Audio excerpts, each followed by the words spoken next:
come and meet our neighbor for the weekend, Sue. Hello, Mr. Soup. Pleasure to meet you. Such a charming senior citizen. Annie, I'm very sensitive about his seniority. Hello, little fella. Me complain to you. Miss Annie, you can call me anything you want to call me. And charming in front of senior citizen is not a bad place to start. Oh, Miss Annie, I hope this friendship will last way beyond this weekend. See, Barry, I'm right. He is charming. Annie, he's in urgent crisis. Well, isn't that why we're all here this weekend? Mr. Charmer, I can easily see why your marriage might be in trouble. Yes. Him suffer from iron mouth disease, but his crisis is even more immediate. Divorced too? No, married. Him getting married. Married, Mr. Soup? Well, congratulations. We must make nothing stand in the way of love, not even marriage. But immediate. Anything I can help with? Well, my to-be don't want to share the same room with me because we're not yet married. Really? That's rough. And you never discussed that before? Well, she assumed that I booked 2 rooms, and I am just not getting why an honorable man like me should do a thing like that. Now the hotel overbook. Oh, that's not good. Well, why you don't share your room with Barry and I'll share our room with her? It's only for the weekend. That's the world crisis. Hallelujah! With me, we have today Dennis Titus, Maylynne Lowe, the Master, Oliver Samuels, and Ruth Ho Shing. These are the actors in the play Four Can't Play. Tell us a little bit about this play. First, let me ask you, Oliver, when you first saw this, what was your reaction when you saw the play, and what did you think you were going to do? Well, when I got the script and read it, I was thinking, wow, what am I going to do? How am I going to treat my character? Because I have never been a police. I am not very, very, very familiar with police. I don't have real friends as police. But then again, what I did, I went back into my past, because there was this man when I was a child, a policeman, and he was really, really loved. But he had this kind of what we say in Jamaica, bossy. He was loved, but him like show off, And so I said, I am going to try to be that man. So I recreated, or tried to recreate, this bossy policeman. Yes. Good. Well done. Ruth, tell me a little bit about your role in this and how did you get involved? Okay, my role is matron Gwendolyn Walker. I'm retired, a retired matron, and I am going to get married to Superintendent Oliver. No, his name in the play is not, not Oliver. No, it's I call him Heartthrob. Oh. Yes. Okay. And we are at this resort for a marriage counseling weekend. Oh, so you're starting off on the right foot. You're getting counsel. We hope so. We hope. Yes, things develop that we didn't know about. What about you, Maylynne? Tell me, how did you get involved? What's your role? Well, I play Annie, and I'm married to Barry, who's my husband in the show, and we are at the hotel where we meet this other lovely couple, but we are here for divorce counseling. Oh. So we've been married for, give or take, 9 years. We've been together, and things are not so good. It's my 7th time working with Basil, my 2nd time working with Oliver, and yes, it's fun to do some comedy. Yes, always. What about you, Dennis? I play this lovely, wonderful, jealous man. Oh. And it is really, really a treat to play him, because I am nowhere near like that. Oh. So you're having a good time. I'm having a wonderful time with a beautiful wife to be ex. But it is really a wonderful experience working with Oliver, Ruth, and Maylynne. It is really comforting. it's just nice. I mean, it's not very often that we get a team that everything just gels and it just gel. It's nice. It's very, very, very nice. How hard did you guys have to work to inculcate these characters? As Oliver said, he had to go all the way back to his childhood. Let's start back with you, Dennis, and tell us, where did you have to go to get to that person? Well, as I said, I'm not a jealous person, so I actually went to, my aunt had a boyfriend who was extremely jealous, in fact, to the point where it got very dangerous for her and bad for her. But I, for some reason, when in their early part of the relationship, I had to deal with this guy. In fact, she used to send me to him. And it is that I used to almost as to form this character, almost as a foundation for this character. And you know, some of it is a little sad, but I do believe that it is a good place and was a good place for me to start. And I hope he doesn't come and watch the play.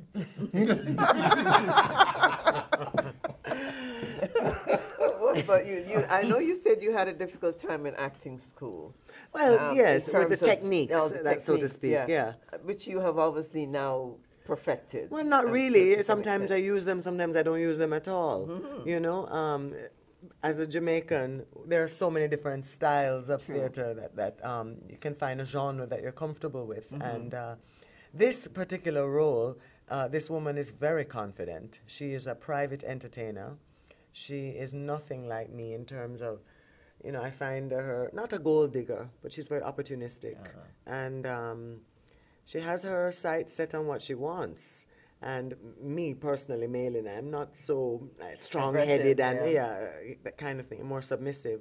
So I had to sort of use my imagination and create her. And it's fun to play. She's extremely confident and self-assured, which is really nice for a change. You know? Well, they say it's usually a lot more fun to play the wicked person or the bad person because you get to do something that you're not normally. Well, I normally play the antagonist. I normally play the villain. I see. So, which is always fun to play, Yeah. But no, this woman is not an antagonist at all. She's not. But I mean, the audience will have their own. They will decide that. Yeah. Right. Yeah.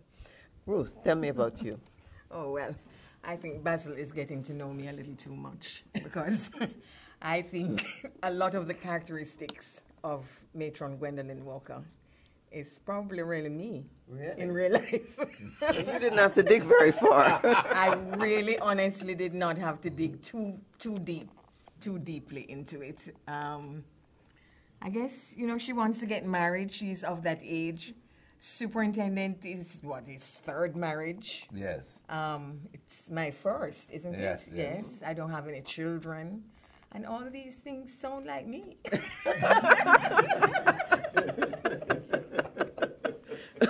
Well, you must have had a pretty easy ride. She's still having a pretty easy ride. You have a snoring problem? Yes, dear. So when you was going to tell me? When the counselor asked us if we're keeping any secrets from one another, why you never reveal that you have this snoring problem? Because me never know me had it still. I used to have it, but I get treatment for it medically. Is Barry tell Annie and Annie tell me, make me know it come back. And to tell you the truth, me not even remember say Annie tell me say it's a problem and it's something that me should discuss with you. Me apologize. No, don't bother apologize that you never remember. I believe you. But even when I sit at my belly growl at nights, that never jog your memory. No, you know. Me was so busy at digging on my past to find out if there is some secret that me should have tell you about before we get married. And me couldn't find any. And tell you the truth, me did really feel bad that me couldn't find anything. Well, it's not really a problem as such. I just have to make you know that I'm not marrying that noise that surpassed snoring into another realm. I can't even deal with the heavy breathing, much less the donkey fighting noise that you put on there a short while ago. When? No, heartthrob, no. Then I would have to make sure that I fall asleep before you every night. I would have to go live on sleeping pill. Bueno. No, Hasrab, not me. Then suppose this was our honeymoon. The marriage would not consummate, Hasrab. That is how strongly I feel. Now, how difficult is it for you on the road? We hear a lot of stories about people traveling with the buses and not getting enough sleep and that sort of thing. Tell me, between the two of you, and you're seasoned actors, so you've been through all sorts of things, I'm sure. What's it like for the average person to understand what you go through? Well, for me personally, it's difficult for me because I don't sleep well. I have to be in a nice environment to sleep. So traveling on the road is very, very, very difficult. In fact, I want to sleep now, to be perfectly honest with you. But then I have a show coming up in about an hour. So it is difficult, but it is what I love to do. So when you just juxtapose the lack of sleep to my passion, well, my passion is going to win every time. Of course. So, and on the road, again, another issue is eating and all that kind of stuff, because I try to eat in a very healthy way. Yeah. You're a fussy eater, that's what you are. Yeah, well, You are a very fussy eater. Apart from being a kind of Trying to eat healthy. Yes, he's Beyond very fussy. that. Yeah, a bit too much. well, you see, the thing is that sometimes when I try the things that they want me to try, it doesn't end up so well. And I don't have to elaborate on that. But yes, sometimes that can be a little bit of an issue. But again, the passion just overrides everything. And we just know that we're blessed and we're fortunate to be in this position that we're in. Right. Because it's not work. Yeah. Because we That's love fun. it so much, Yeah. it is not work.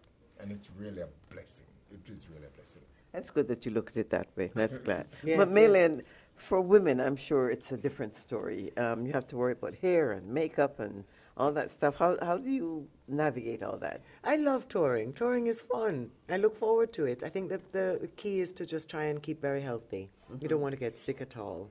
You have to take care of your instrument all the time in acting generally. Right. And then especially when we're leaving our home country to go to cold places like this and everything's changed and new environment, Just take our vitamin C and try and get the sleep that we need and go with it. I love it. I look forward to it. I You're don't one of worry those who about... can roll with the punches. Yes, Doesn't I bother don't. you too much. I don't fuss over hair and makeup, and I'm not that complicated a woman. Lucky for you. That makes it easy. Yeah. Ruth, tell me a little bit about how you feel Touring. having to tour. Yeah, Well, what it does to I you. think it comes with the territory. So, you just have a mindset. And you know that is what you have to do. If you reach home at 1 o'clock in the morning and your flight is at 6 a.m., you have to get up at 3 o'clock. Wow. So you only have 2 hours. You either don't sleep Which and I sleep would on the choose not to plane, or get a post nap. Yeah. But just the experience, of being in the different places and experiencing the different foods, different culture, people, outweighs everything. Yes, of course. That's the interesting part of it. Oliver, tell me how do you navigate this with having a team to coordinate and keep motivated? I'm sure you keep yourself motivated very easily. Well, let me tell you something. They motivate me. and really, it's a blessing to be working with these people. It is absolutely a blessing. I was going to say Maylynne can put on her makeup in the dark. Oh, wow. You need to teach me that. Ruth is never complaining. She never complains. Never. And I'm saying to her, sometimes I want to complain, but the fact that they're not complaining, I just try to stay. quiet. Yes, because they probably would laugh and say, what is wrong with him? What am I complaining about? They are just so wonderful. And therefore, my work, my life is easy. At the performance level, they take me along. It's just an incredible group of people. Fantastic. Now, do you work with these most of the time, or do you have a different set of people that you interchange over time?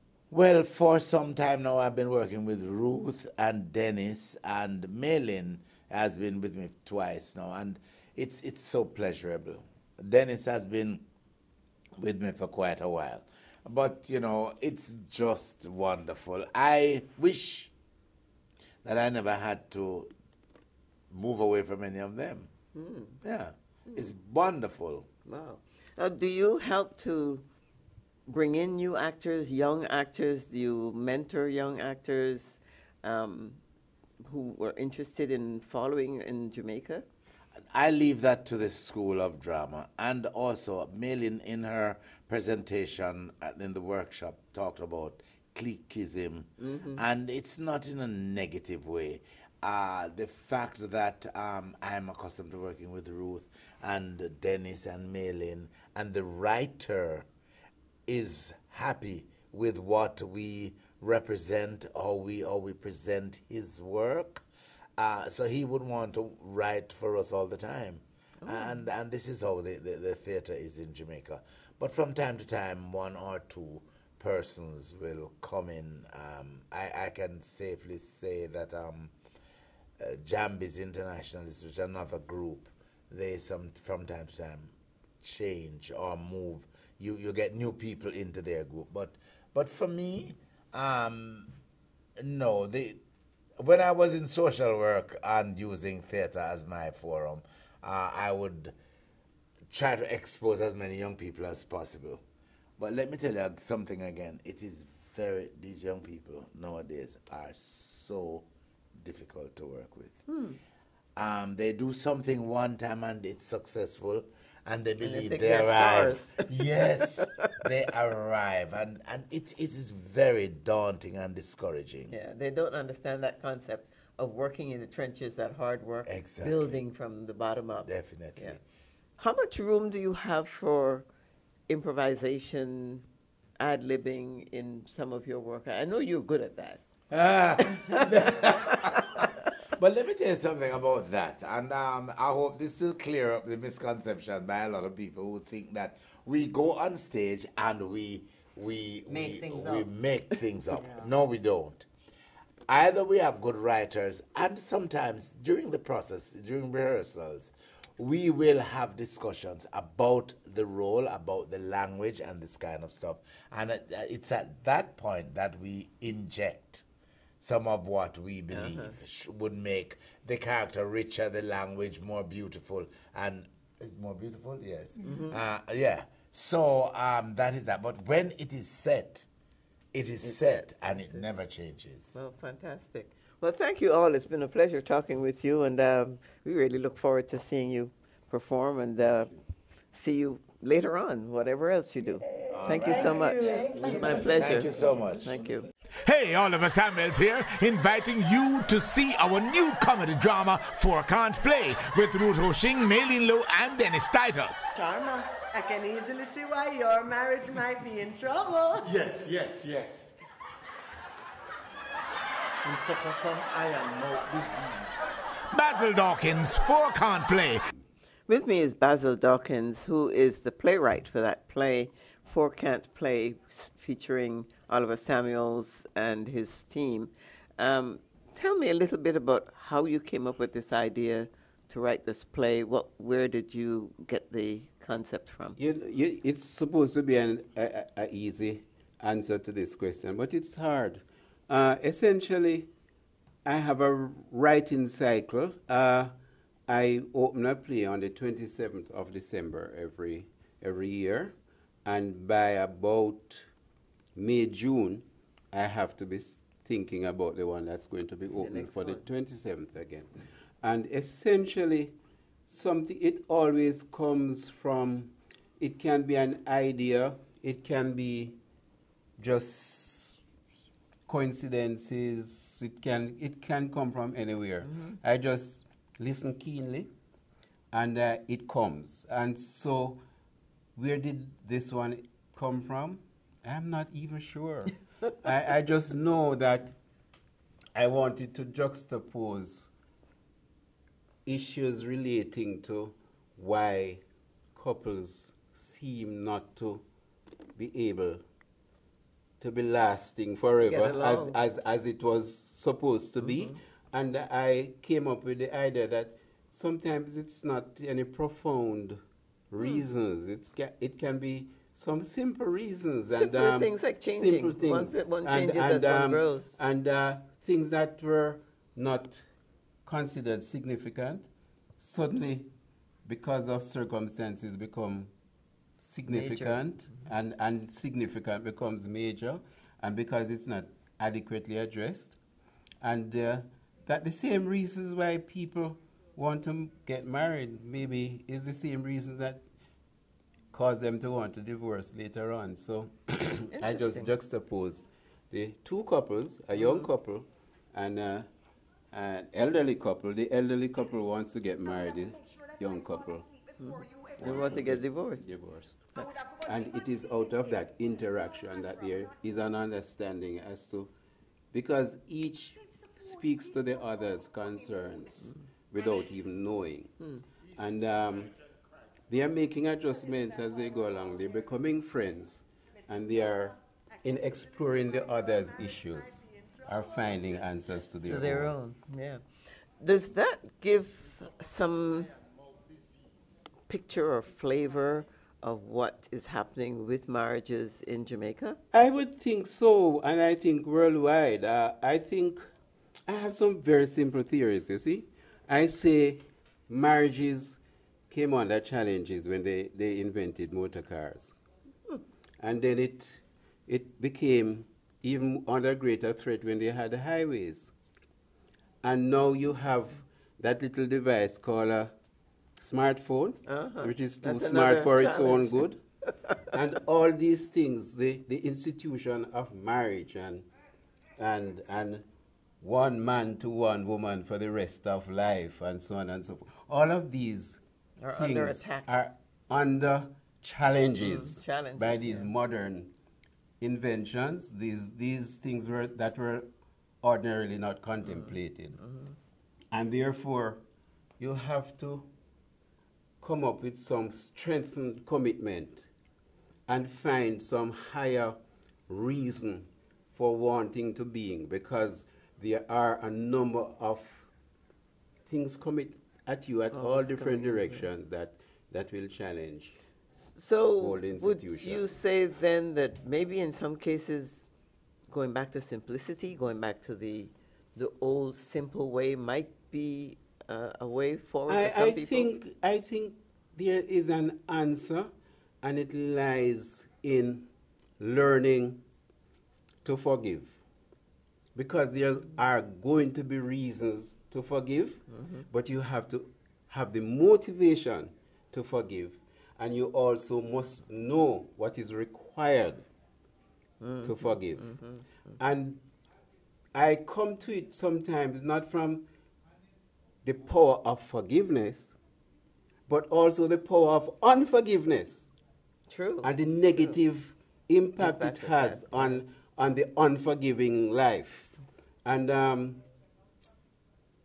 my simple answer, if there is one, and it begs the question, do you forgive and restore? Or do you just forgive and stay out of each other's way? Or how do you deal with forgiveness, and how do you deal with unforgiveness? That is a very interesting concept, because I remember writing a paper some time ago about forgiveness and unforgiveness. And in doing some research, I discovered that there is a belief, there's some doctrines that say the person that takes the longest to forgive is often the one who can do the better mending. Really, really? Because they have gone through and thought carefully about what this has done. And so when they do come to the point that they can actually forgive, it is with a bigger heart, and it is with more to give. And that might be something that... It's something I continue to explore, and I continue to explore it in relationships where it is most required. And it's stark.